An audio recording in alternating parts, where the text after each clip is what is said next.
Todos nacimos bajo una naturaleza pecaminosa y la constitución política de esta nación jamás pudo darnos la libertad del pecado.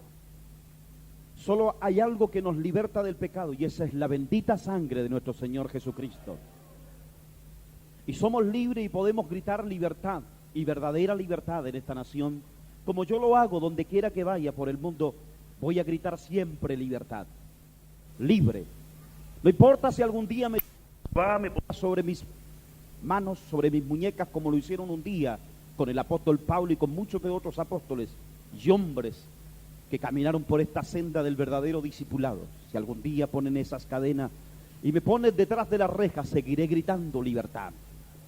Libertad, y no gracias a la independencia de esta nación, ni gracias a la democracia, sino libertad gracias a la sangre preciosa de Jesucristo que derramó en la cruz del Calvario.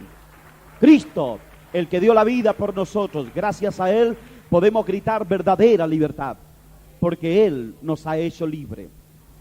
Así nos dice la palabra de Dios. Jesucristo fue el que transformó nuestro lamento en baile. Jesucristo fue el que trastornó al mundo entero con su palabra revolucionaria, y con esta nueva revolución nos hizo libre. Nos hizo libre de distintas formas, de distintas maneras. Nos dio libertad de conciencia, nos dio libertad para creer, nos dio libertad para acercarnos confiadamente al trono de su gracia, nos dio libertad de la inmundicia, del pecado, de lo que hace cautivo a los hombres.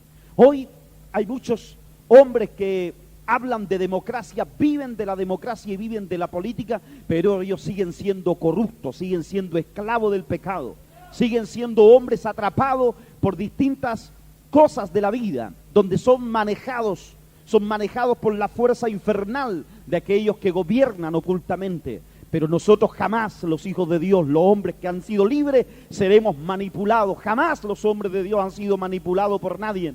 Hombres de Dios que son libres para pensar, para hablar y para gritar, para protestar en medio del mundo, para protestar acerca de la corrupción y del pecado, para protestar en contra de todas las injusticias, porque somos hombres que amamos la verdad y que nos gusta hacer justicia. Eso es lo que le gustó a Jesús hacer. Ese es el camino de Jesús, Jesús de Nazaret. Y para ello tenemos que nosotros, para ser así como Él, debemos caminar por el camino que Él caminó, por la senda del justo, por la senda de aquel hombre que vino a dar la vida por nosotros. Y según la palabra en Apocalipsis nos dice de esta manera, en el capítulo 3, verso 20, 21 y 22. Y dice así la eterna palabra de Dios: he aquí, yo estoy a la puerta y llamo. Si alguno oye mi voz y abre la puerta, entraré a él y cenaré con él y él conmigo. Al que venciere, le daré que se siente conmigo en mi trono, así como yo he vencido y me he sentado con mi Padre en su trono. El que tiene oído, oiga lo que el Espíritu dice a las iglesias. Palabra de Dios. Tomen asiento, por favor. Libertad gracias a la sangre poderosa del Cordero de Dios. Somos hombres libres. Libres para pensar, libres para predicar, libres para protestar. Un hombre libre, hermanos míos, que no tiene temor a nada, ni a las cadenas, no tiene temor a los barrotes de hierro, no tiene temor a la espada, no tiene temor a la persecución, no tiene temor a la tormenta, no tiene temor a la muerte, no tiene temor a la persecución. Así piensan los hombres libres y así caminan los hombres libres. El hombre y la mujer que es libre jamás le tendrá miedo a la muerte. Los hombres libres, las mujeres libres son los que saben hasta morir, como Jesús de Nazaret lo supo hacer en la cruz del Calvario. Los hombres libres son aquellos que no están atrapados a ningún sistema. Los hombres libres no están atrapados a ningún sistema establecido por los hombres. El hombre libre no está sujeto a las cosas que tiene aquí en la tierra, porque jamás las poseerá. El hombre libre solo le pertenece al que dio la libertad. Y ese que dio la libertad es el Dios de los cielos, que envió a nuestro Señor Jesucristo, el cual nos compró a precio de su sangre. Somos libres para el mundo, somos libres de todas estas cosas, pero no somos libres de Dios, porque nos hemos ahora convertido en esclavo, en sus siervos, para cumplir con la tarea. Jesús de Nazaret, el hombre que tiene un llamamiento, que tiene un caminar llevando sobre sus hombros la cruz del Calvario y que termina en el gran sacrificio, muriendo en el Gólgota. Para ello podemos decir llamamiento, sacrificio, cruz y sacrificio. Ese es el tema que podríamos tocar esta noche: llamamiento, cruz y sacrificio. El llamamiento que han tenido tantos hombres de Dios en el pasado, y que este llamamiento tendrá que seguir siempre existiendo en medio de su pueblo, en medio de la iglesia. Dios sigue llamando. Dios sigue llamando para que hayan hombres, tal cual como escuchábamos ayer el tema de la palabra acerca de estos profetas de Dios, verdaderos profetas de Dios, hombres llamados para cumplir con su ministerio, para nunca negociar ni transar la palabra ni venderla, ni hombres que se dejen manipular, sino que serán hombres que siempre profetizarán la verdad, hombres que siempre tendrán un así, dice el Señor, no hombres manipulados ni empujados, ni tampoco, hermanos, que están presionados ni por la cultura, ni por el reino de este mundo, ni por alguna corporación, sino que son hombres, hermanos míos, que tienen un así, dice el Señor, hombres como Amós. Cuando este profeta llega a decir de esta manera: cuando el león ruge, ¿quién no temerá? Y cuando Jehová habla, ¿quién no profetizará? El hombre que en realidad ha escuchado a Dios, será imposible que se quede callado. El hombre que ha oído a Dios de verdad jamás callará la boca. El hombre que ha escuchado a Dios tendrá una palabra que predicar. ¡Ay de mí!, dice el apóstol Pablo, si no predicase el evangelio. Porque ese hombre verdaderamente escuchó a Dios. Es un hombre que está ligado a Dios y sabe lo que significa predicar el evangelio. Ese hombre no se arrepiente, no retrocede. Ese hombre jamás retrocederá y jamás retrocedió, incluso según nos cuenta la misma palabra de Dios. Es un hombre que llega hasta el final del camino. Es un hombre que pasa por el llamamiento, pasa por la cruz y llega hasta el sacrificio juntamente con Cristo, como lo llega a decir en cierta oportunidad: con Cristo estoy juntamente crucificado. Jesús es el hombre que en medio de la problemática de la familia, mientras anuncia el evangelio, nosotros vemos que comienza a los 12 años de edad. Él, a esa hora de su edad, en ese tiempo, comienza ya a anunciar las virtudes del Dios eterno. Comienza a trazar las escrituras en medio de los maestros de Israel, en medio de los sacerdotes, en medio del templo, en la misma casa de oración. Comienza él a conversar con los eruditos, con los expertos, con los doctores de la ley, y comienza a hablar acerca de la palabra. Cuando de pronto aparece su familia, su madre y su padre, buscándole con desespero, y cuando llegan a donde él, le dan a conocer su preocupación por él, y Jesús dice de esta manera: en los negocios de mi Padre me conviene estar. Es un hombre comprometido con la obra, es un hombre que ha sido llamado, como dice la palabra de Dios, y llamé a mi hijo desde Egipto. Jesús fue llamado a temprana edad, desde el día en que nació. Su llamamiento es un llamamiento distinto a todos los demás, pero es Jesucristo el camino que está trazado para cada hombre. Él está ya dando a conocer que tiene un padre. Y su padre no es José, su madre no es María, sino que él se está identificando netamente con los negocios de su padre que está en los cielos. Así que él va y se sujeta a sus padres terrenales mientras llega la hora, mientras llega la edad. A los 30 años, cuando comienza su ministerio, él es confrontado con esta palabra: tu madre, tus hermanos te buscan. Y entonces él responde: mi madre y mis hermanos son todos aquellos que oyen la palabra. Y que no tan solo la oyen, sino que también ellos la hacen.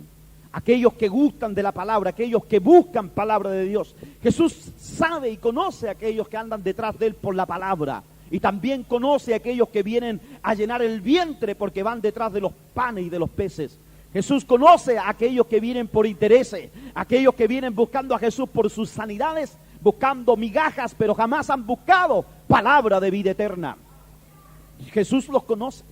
Él tiene un verdadero llamamiento, y en medio del llamamiento viene el primer gran sacrificio, la renuncia a su parentela, como sucede en los tiempos de Abraham, el amigo de Dios, cuando es sacado de Ur de los Caldeos por medio del llamamiento. El llamamiento es fuerte, el llamamiento es decisivo, el llamamiento lo provoca Dios, y Dios no está jugando con los hombres cuando los llama. Dios no está jugando al llamado. Dios llama al hombre específicamente para el ministerio. Dios llama y lo saca de su tierra y de su parentela. Dios lo saca de esas 4 paredes donde está encarcelado ese hombre. Dios lo saca para darle una visión más amplia, para que comience a soñar juntamente con él, con un país enorme como lo es este país de Chile. Y también lo hará soñar con el resto de las naciones, porque Dios no está limitado en su espíritu para poder decir que solamente predicará en una ciudad. Dios está soñando con el mundo entero. Dios quiere convertir al mundo entero con su palabra.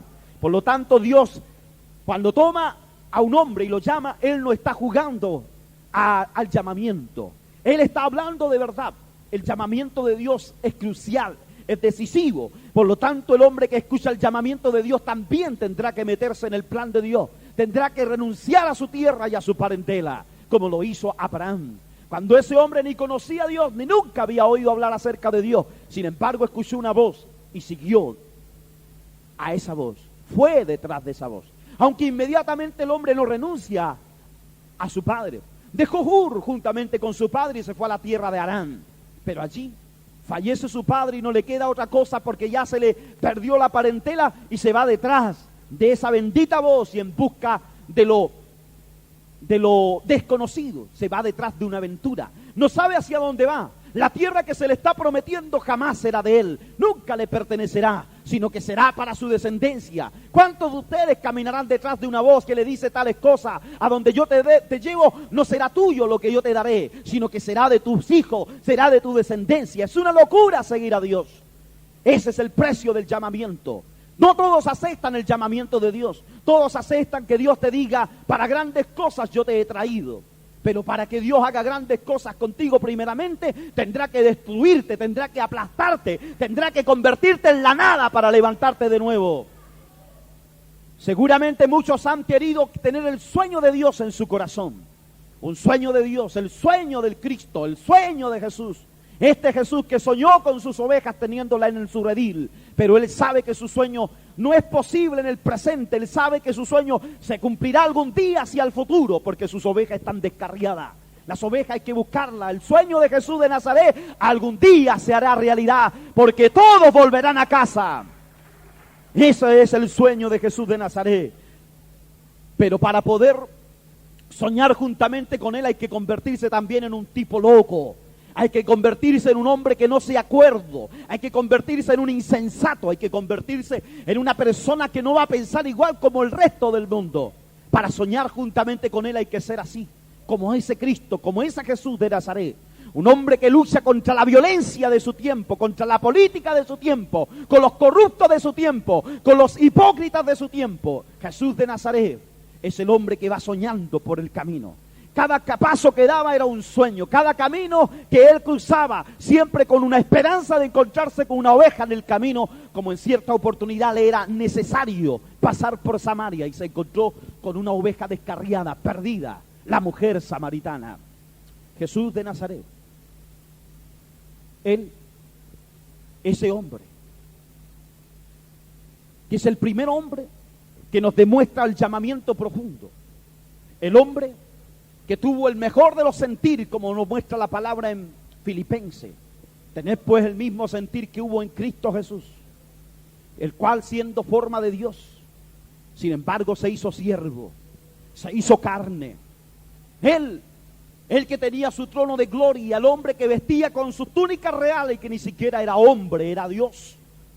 Teniendo la adoración de sus ángeles, se saca su corona, se saca sus vestidos reales, sus calzados de realeza allá en la eternidad, renuncia a ser Dios y desciende a esta tierra para lavarle los pies a los hombres pecadores como los apóstoles.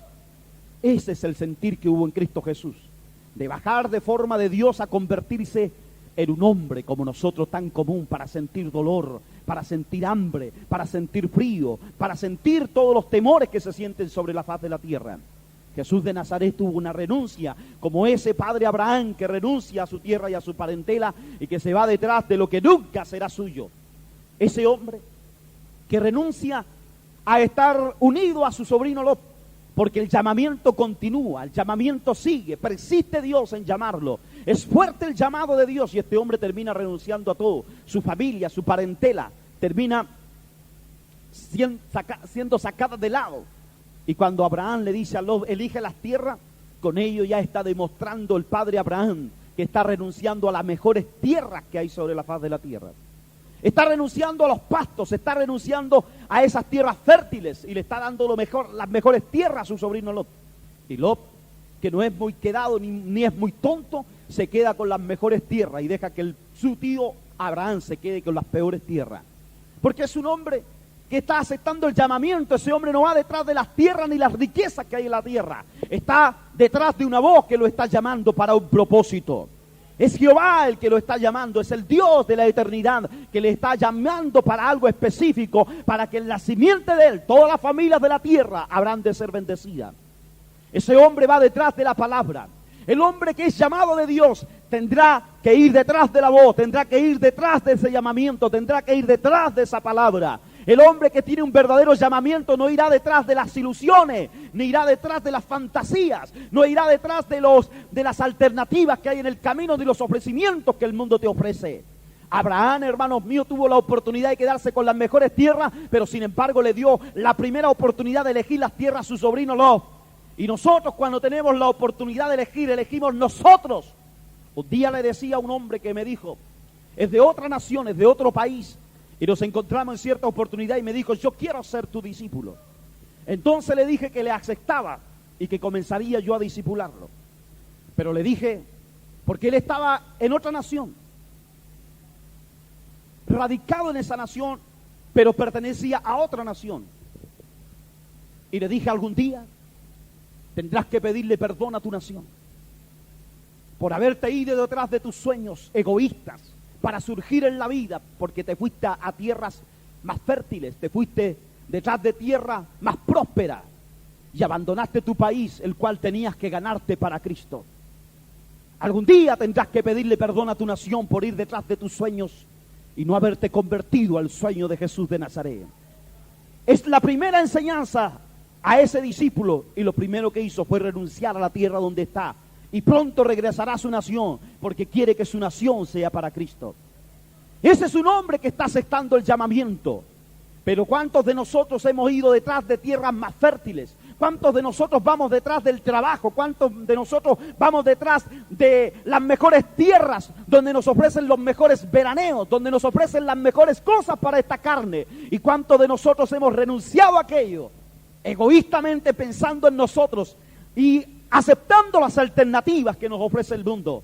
Esa gente jamás ha tenido verdadero llamamiento. El hombre que ha tenido un llamamiento va detrás tan solo del llamado, va detrás de la palabra y no se interesa en ninguna cosa que hay a los lados. No se interesan las ofertas del mundo, no se interesan las cosas de la familia, no se interesan las herencias, se interesa tan solo en un llamamiento y va detrás de la palabra y va detrás de la promesa, como lo hizo el padre Abraham. Ese hombre que Dios le hizo un llamado y que le hizo una promesa. Ese hombre, hermanos míos, tenía la promesa que en su simiente serían benditas todas las familias de la tierra. Y que Dios le daría descendencia y que a esa descendencia Dios le daría esa tierra. Y no tenía ni siquiera un solo hijo y sin embargo Dios le estaba hablando. Porque ese hombre que tenía un verdadero llamamiento aprendió a caminar en el camino de la esperanza contra la esperanza. Así son los hombres que caminan en el llamamiento de Dios. Que caminan en esperanza contra esperanza. Aunque las cosas de la vida te están diciendo lo contrario, tú sigues hacia adelante. Tú sigues hacia adelante. El hombre que tiene un verdadero llamado solo necesita escuchar una sola vez a Dios y después no importa que si nunca más Dios te habla y nunca más vuelve a sentir su presencia, seguirás adelante. No importa que el mundo entero se diga que Dios se olvidó de ti, pero tú seguirás adelante porque sabes que Dios te habló un día, porque sabes que Dios un día te tocó y que te llamó al ministerio de la palabra. El hombre que tiene un verdadero llamado no anda detrás de buscar siempre las sensaciones del espíritu. El hombre que tiene un verdadero llamado va hacia el camino de la perfección y no se detiene en medio de las manifestaciones, sino que va más allá de las manifestaciones. Tiene que llegar a convertirse en un hombre sufrido, en un hombre de quebranto. Es un hombre que tiene que llegar a llevar la cruz sobre sus hombros, porque es llamamiento, cruz y sacrificio. El llamado no queda allí con las cosas bonitas. Dios hará grandes cosas contigo. Para y nos quedamos con esas palabras y te quedas sentado en el banco y pasas 20 años sentado allí y no haces absolutamente nada. Porque Dios te habló, con grandes cosas hará Dios contigo. Y hasta el día de hoy no has hecho absolutamente nada. ¿Por qué? Porque nos cuesta pasar a la segunda etapa, que es llevar la cruz de Cristo sobre nuestros hombros. Así lo hizo el padre Abraham. Ese hombre aceptó la cruz, como Cristo aceptó la cruz sobre sus hombros. Muchos pensarán que Cristo se puso la cruz sobre sus hombros solamente cuando comenzó a caminar hacia el Gólgota. No, no es así. Jesús comienza a tomar la cruz del Calvario el día en que el Espíritu vino sobre él y la voz dio testimonio: este es mi Hijo amado en quien tengo complacencia. Y entonces empieza la cruz sobre sus hombros y empieza a caminar hacia el desierto y comienza a tener la gran batalla en el desierto contra el diablo. El diablo lucha con él. Y aunque el Jesús de Nazaret lo vence en el desierto y lo expulsa de su vida, el diablo jamás dejó de andar detrás de él. El diablo no fue vencido hasta cuando Cristo llegó al sacrificio. La cruz de Cristo significa vituperio, significa deshonra, significa... ¿Qué significa? Significa vergüenza. Eso es lo que significa la cruz. Significa persecución. Significa deshonra. Nunca nadie te honrará ni te aplaudirá. No serás un hombre afamado, jamás. Cuando uno pasa por el camino de la cruz, cuando tiene que llevar la cruz sobre sus hombros, jamás será un hombre famoso, jamás será un hombre que podrá agradarte. Siempre será un hombre que andará en la deshonra, en la vergüenza. Porque hoy no tenemos ni siquiera sabido lo que es el significado de llevar la cruz sobre nuestros hombros. Porque hoy nadie lleva la cruz. Porque hoy no existe ese tipo de muerte.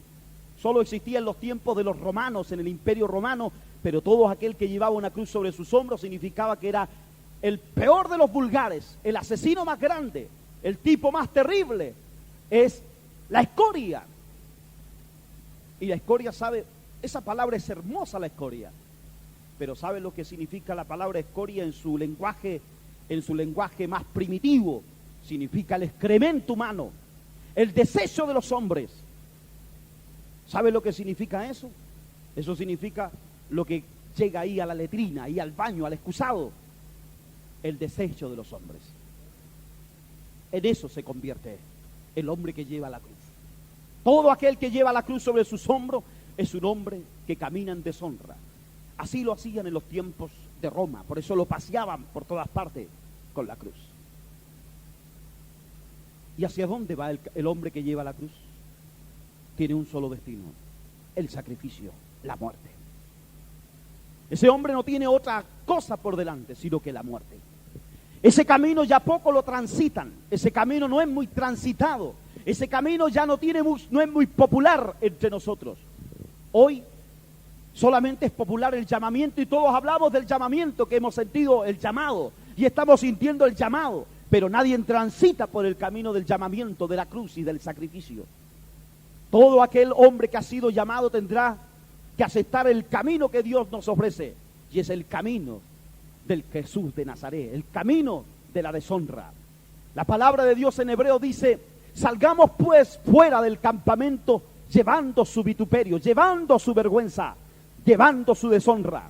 Así, este Jesús de Nazaret que entra allí a la gran ciudad, Jerusalén, con aplausos, con alabanza: ¡Hosana! Bendito es el que viene en el nombre del Señor.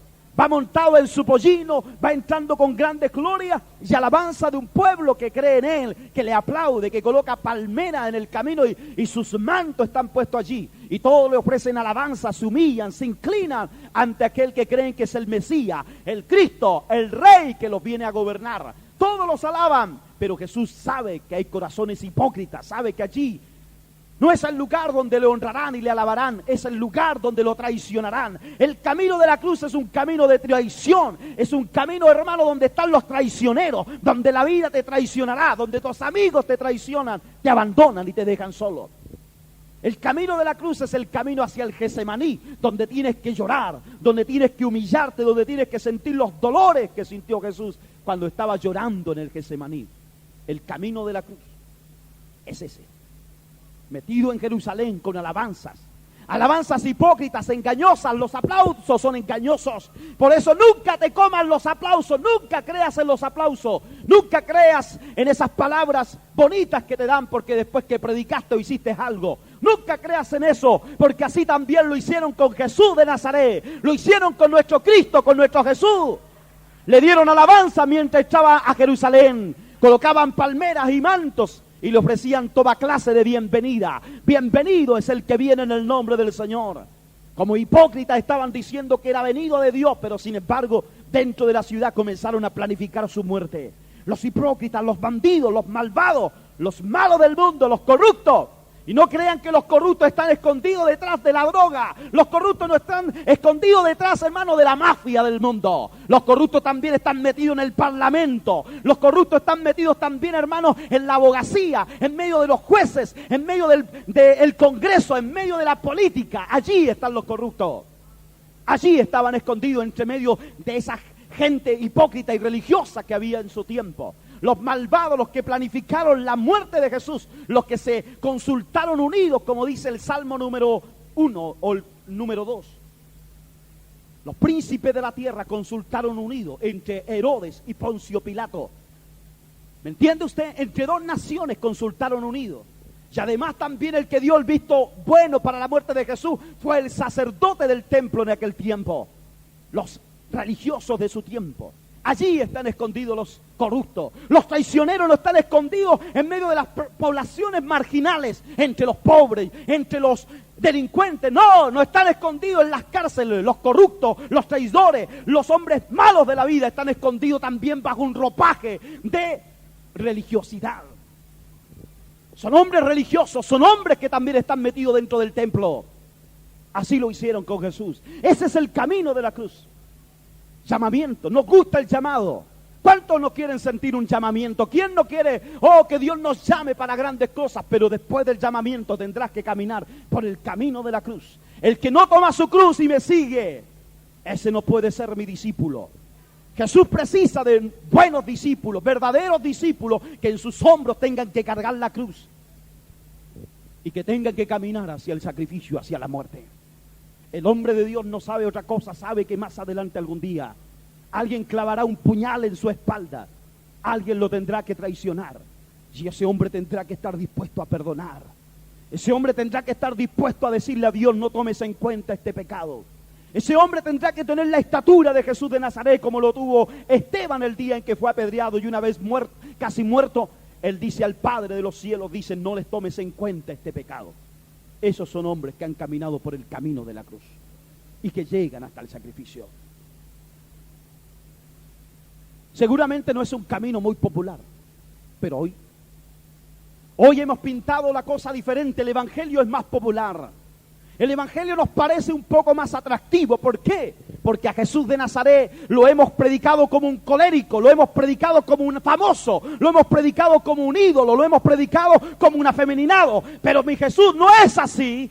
Mi Jesús jamás fue así.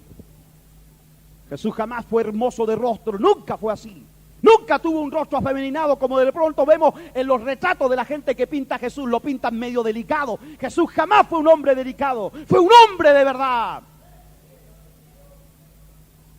Así que por lo tanto nos predican al Cristo de la oferta, al Cristo que te soluciona tus problemas, al Cristo que te sana tus enfermedades y que te da trabajo si no tienes trabajo. Nos predican al Cristo de la oferta. Pero yo te digo una cosa, Jesús está de esta manera llamando: ven y sígueme, pero toma tu cruz.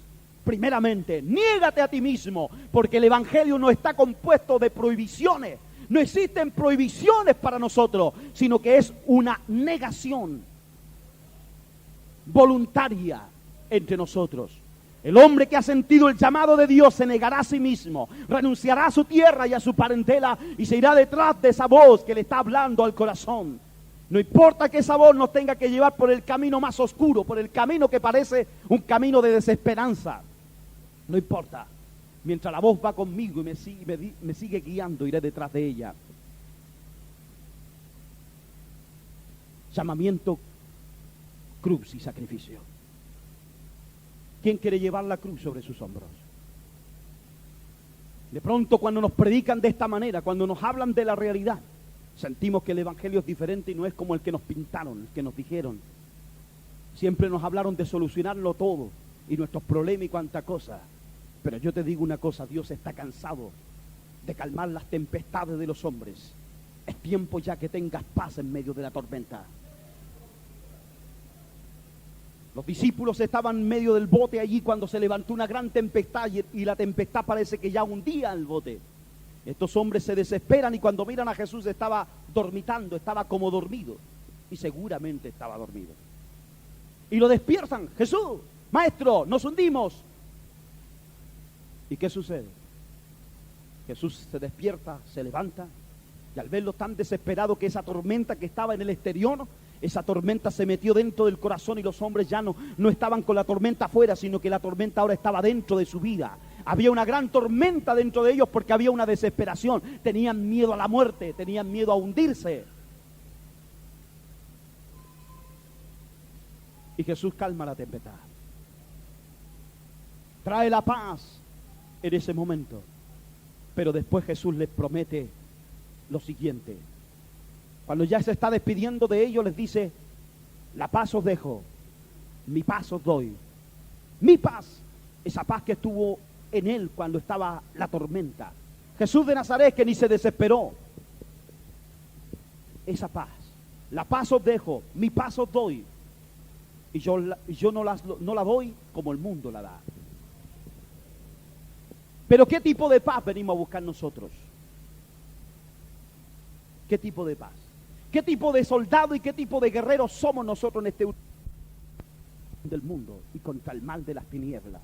¿Cuántos de nosotros ya estamos preparados? ¿Cuántos de nosotros nos molestan las tormentas que hay? Estamos atormentados por las enfermedades. Estamos atormentados por todas las escaseces, la crisis asiática. ¿Cuántos de nosotros no hemos sido perjudicados? ¿Cuántos están sin trabajo y están desesperados porque esa tormenta sacude tu bote y el bote está para allá y para acá? Y de pronto pedimos auxilio. ¿Qué tipo de guerreros tenemos hoy? No importa cuánto a las olas golpeen sobre tu vida. No importa si el mar está picado. No importa si la marejada es fuerte. No importa si los vientos están azotando contra tu vida. Si tú estás fundamentado en la roca, jamás te moverán. Jamás te moverán. No importa la tormenta, no dejes que esa tormenta entre en tu corazón. No importa que este país esté cayendo en la desgracia y en la miseria. Jamás Dios nos abandonará. Jamás Dios se apartará de nosotros. Tenemos paz en medio de la tormenta. Es tiempo de tener paz en medio de la tormenta. Así que, ¿qué tipo de Jesús nos están predicando hoy? Toma tu cruz y sígueme. Toma tu cruz y sigue por el camino de la deshonra, por el vituperio. Porque Jesús te echó la cruz sobre sus hombros. Ya había sido azotado, ya había sido escupido, ya había sido abofeteado, golpeado. Ya le habían puesto la corona sobre sus sienes y su rostro estaba sangrante. Y le pusieron la cruz sobre sus hombros y se puso a caminar hacia el Gólgota. Es la última hora, es el último día, está llegando la hora del sacrificio. Y camina hacia allá, con la bendita esperanza de que su sangre salvará al mundo entero. Y no se detiene y seguirá caminando y seguirá avanzando. Y nadie lo va a detener, será imposible. Porque Él sigue detrás de la voz de su Padre. Este es mi Hijo amado en quien tengo complacencia. ¿Por qué tiene Dios complacencia en Él? Porque es el hombre santo. Es el hombre que no tuerce el camino, es el hombre que no queda entretenido en el camino. Es el hombre que no importa que el hambre lo pueda sacudir, jamás se apartará. Seguirá hacia su destino. Su destino es Jerusalén. Entrar con gloria y con aplauso y salir con deshonra de la misma ciudad donde lo recibieron con aplauso. Así tendrá que ser tu caminar, así tendrá que ser tu camino si has tomado la cruz sobre tus hombros. Algún día te aplaudirán, algún día te gritarán afamado, algún día te darán alabanza porque te está yendo bien. Pero después recuerda que en el mismo lugar donde te dieron aplauso, de ese mismo lugar tendrás que salir con deshonra, porque ha llegado el tiempo de la cruz. Jesús entró con gloria y con alabanza. Hosana, bendito es el que viene en el nombre del Señor. Los hipócritas cantaron, allí estaban todos juntos, pero sin embargo, cuando llegó la hora, de ahí mismo de Jerusalén, ya nadie le cantaba ni le gritaba, sino que lo golpeaban, lo escupían, le tiraban polvo, tierra, le gritaban garabatos y toda clase de inmundicia sobre su rostro. Le decían que era un mentiroso y un blasfemo, cuando verdaderamente era el Hijo de Dios. Mientras los fariseos se reían y los sacerdotes se reían, Pilato y juntamente con Herodes estaban contentos porque el hombre que gritaba la verdad por fin iba a morir. Le iban a callar la boca quitándole la vida. Jesús de Nazaret, el que gritó hipócritas, el que nunca se escondió la verdad, iba camino hacia el Gólgota, lo estaban matando, se estaban burlando de él, ya nadie gritaba Hosana, ya nadie decía gloria a Dios, ya nadie le celebraba su venida, sino que ahora, hermanos, en deshonra lo estaban despidiendo hacia el Gólgota, hacia el lugar de su muerte, y allí terminaron con él levantándolo en la cruz y lo mataron estos impíos, hombres corruptos que siempre han aborrecido la verdad. Y cuando nuestro Jesús de Nazaret se muere en la cruz del Calvario, estos hombres hacen fiesta y están contentos. Por fin hemos matado la verdad. Pero no, mi Cristo al tercer día resucitó y Cristo vive. Él vive. La verdad jamás la podrán crucificar y jamás acabarán con la verdad. La verdad siempre triunfará. La verdad siempre vencerá. La verdad nadie la puede callar. Por eso amemos la verdad, gritemos la verdad, prediquemos la verdad y protestemos con la verdad. Esos son los hombres que han sentido el llamado. Esos son los hombres que se comprometen con el llamamiento. Siguen con la cruz sobre sus hombros y no importa la deshonra que le den. Son hombres que saben que por el camino sufrirán persecución. Llevaremos no sé cuántas heridas en nuestras espaldas por las traiciones que recibiremos, pero seguiremos perdonando hasta que lleguemos al sacrificio. El diablo odia a los hombres que aman la verdad y que predican la verdad.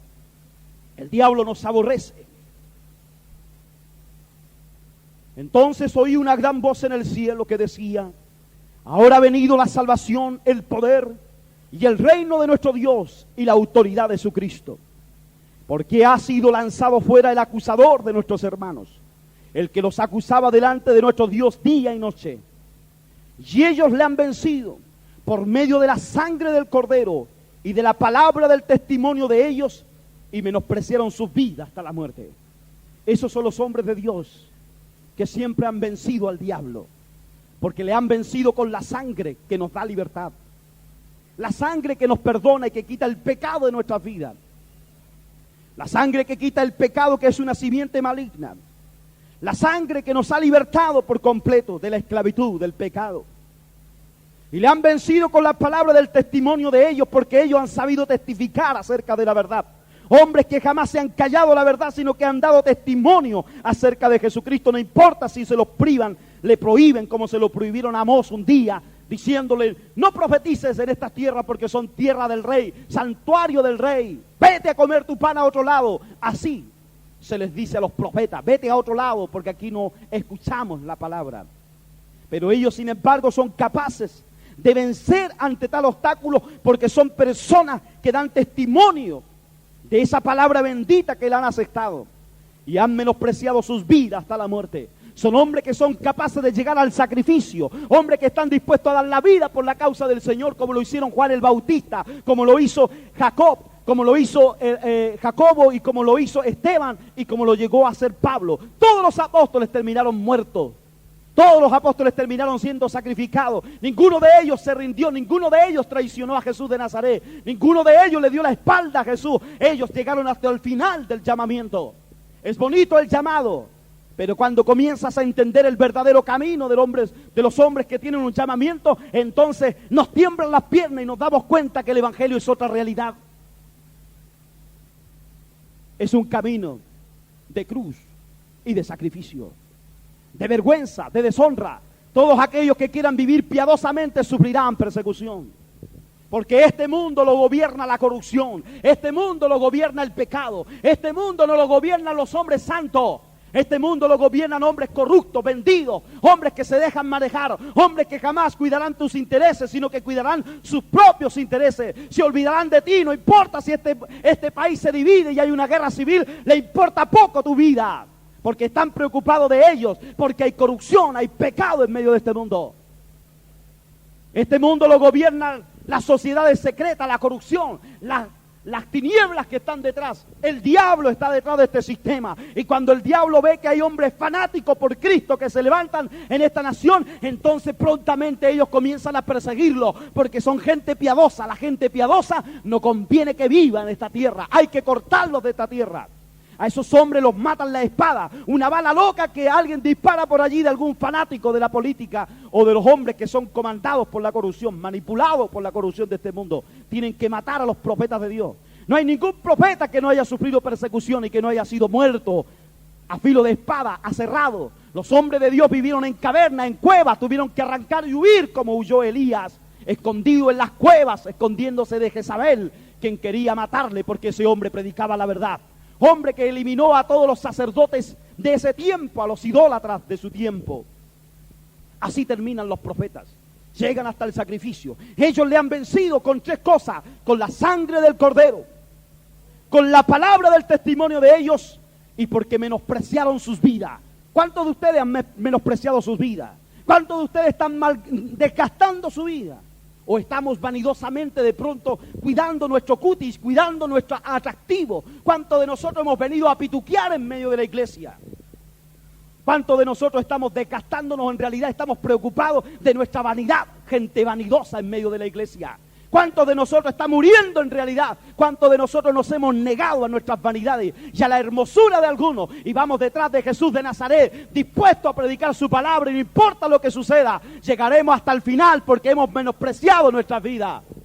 ¿A qué hemos venido a Jesús? A que Jesús multiplique nuestro dinero, a que Jesús tenga que darnos mejores cosas, a contar testimonio de sanidades. Pero ¿quién ha contado testimonio de que en realidad hemos menospreciado nuestras vidas y por causa de ello hemos muerto por la causa del Señor? ¿Qué tipo de iglesia tiene el Señor en este último tiempo? ¿Una iglesia manipulada por el mundo? ¿Una iglesia forjada por el mundo que tiene la imagen y el carácter del mundo? ¿O una iglesia forjada por la mano de Dios, por su palabra? Una iglesia que se parece a la imagen de Jesucristo, una iglesia que lleva la cruz sobre sus hombros. Y no lo digo por ustedes, sino que lo digo por la iglesia en general en nuestra nación.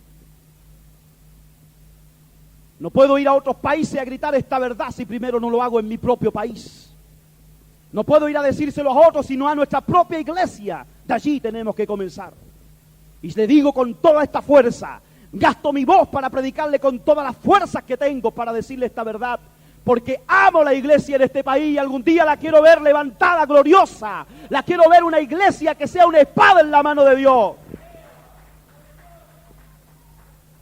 Por eso, iglesia, te invito a amar la verdad, no importa cómo te la digan, no importa que te duela al principio, sufre la palabra y dile a la palabra, palabra de Dios, lucha conmigo y vénceme, vence mi vida. Dile a Dios y sé sincera y sé sincero. Me duele tu palabra, pero quiero que la palabra me venza. Quiero que tú seas más fuerte que yo. Gáname en esta hora, aplástame, pero construye un nuevo ser, una nueva criatura que pueda ser útil a tu obra, Jesús de Nazaret. Dile, Señor, yo no te quiero traicionar. Quiero ir detrás de tus pisadas y detrás de tus huellas. Y no quiero algún día retirarme avergonzado de tu presencia porque te di la espalda.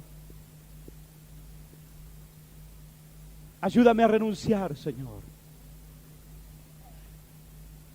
Es verdad que me amo mucho. Amo mucho lo que soy. Pero Dios puede vencerte en esta hora. Dios puede vencer tu vida. Y Dios puede cambiar el destino de la iglesia. Y Dios puede hacer algo diferente y distinto. Ama la verdad. Grita desde allí y pide la verdad, que te prediquen la verdad, porque solo la verdad es la que te hará libre. Solo con la verdad podrás ser santificado, como Jesús dijo: santifícanos en tu palabra, en tu verdad, perdón, tu palabra es verdad. Algún día podremos ver una iglesia gloriosa. Y podré dar cuenta delante de Dios que no me callé la boca y que prediqué la verdad. Y que esta semilla habrá caído en el corazón de algún hombre y de alguna mujer. Si algún día me gustaría encontrarme en cualquier parte de este planeta contigo y verte que has seguido las pisadas de Jesús, y que esta semilla luchó contigo y te venció, y que saliste por el mundo como un loco predicando la palabra, como un hombre insensato, como una mujer insensata. Algunos son prudentes en Cristo. Así dice Pablo: vosotros sois prudentes en Cristo, mas nosotros insensatos. ¿Qué vas a elegir tú, hermana mía y hermano mío? ¿Ser prudente? Sigue siendo prudente. Pero yo elijo la insensatez. Quiero seguir el camino de la insensatez. No importa si algún día termino muerto en alguna parte, no sé dónde, por gritar las verdades, que no tan solo se la diré a la iglesia, sino donde tenga la oportunidad de poderla decir. Esta nación está dentro del propósito de Dios y por eso seguiré predicando la palabra. Que Dios les bendiga, hermanos míos. Es un gusto estar con ustedes y estarles predicando la palabra. Entrego este lugar a nuestro amado pastor. Que Dios les bendiga y será, hermano, hasta pronto. Que la palabra pueda vencer tu vida.